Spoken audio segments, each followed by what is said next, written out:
When you record at full screen or with any large dimensions, sometimes it's difficult to see the details of your video when producing to much smaller dimensions, such as on a mobile device or a website.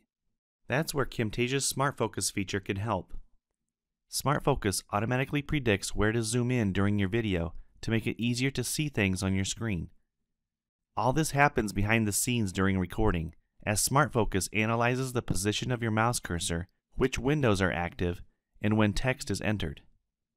SmartFocus then uses this data to add zoom animations to your timeline in the editor.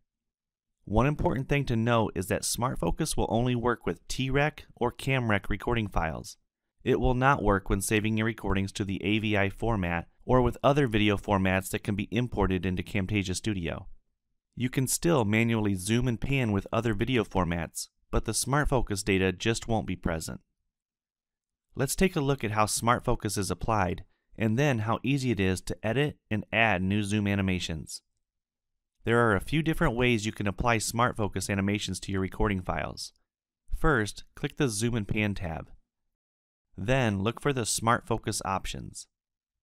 If you check Apply SmartFocus to clips added, Camtasia will apply SmartFocus animations to any recording files added to the timeline from here on out. If you click Apply SmartFocus to selected clips, SmartFocus animations will be applied to any recording files that are selected on the timeline. And if you click Apply SmartFocus to Timeline, Camtasia will apply SmartFocus animations to the recording files that are currently on your timeline.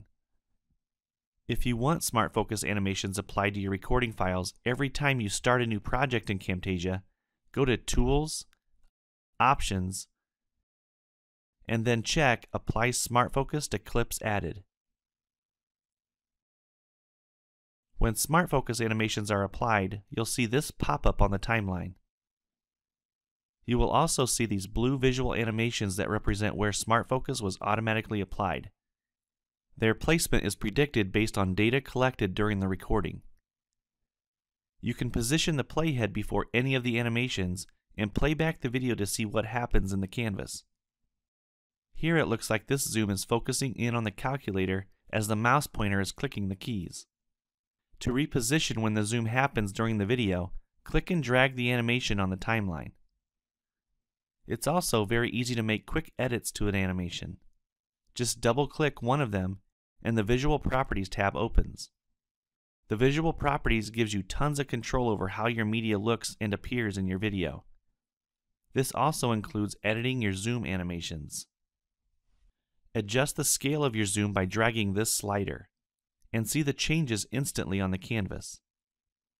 If you're zooming in, targeting 100% is a good rule to follow because that's where your video will be the clearest. Anything over 100% may cause your video to look blurry or pixelated. You can also adjust the opacity and other visual effects, but we'll cover these more in the Visual Properties tutorial. Besides using the scale slider to adjust the zoom level, it's also possible to grab one of the corners on the canvas to scale your video. You may need to change the percentage of view on the canvas using this drop-down menu, or the scroll wheel on your mouse to see more of your recorded video. Then just drag the recording to reposition what you want to show inside the preview area of the canvas. Anything outside of this video preview area will not show up in the produced video.